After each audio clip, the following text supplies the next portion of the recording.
nango gik makamagi ketka.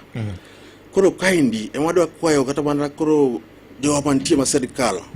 Either local the county government mantie sani to the national government. Ni wane kaka jalo mejo matindo tuolo. Ni gik monego chulka ogolnegi monde. Kata na period mar higa achiel kata higni ariyo. Kose golnegi gigo ji mang'eny biro yudo thuolo mar ndikruok. Kise ndikruok koro nitiere nafas mar yudo hola. Nikech kisekawo hola misendiko kose bedo registered Kenya ka koro inyalo dhi kamoro mikwa pesa miwacho ni an gi gima kama ka yudo pesa marom kama anya timo hola ni. Mano biro miyo joma tindo dongo kabisa hola.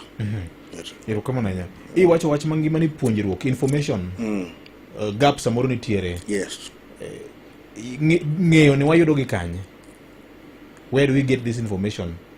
Information about chakohala. Chakohala ne. Information tanin tiki mayot yudo malich. Nikech ilo ka one digital era. Yes. Digital era gimoro mara is available on the internet. Ki there to search kata mana requirements matimo any kind of business. Ido ka gin kanyo. Kendi nyisi kuminyalo dhiye medhi yud more information. Ili nyisi ne the office makama ibo yudo gimedwaro eno.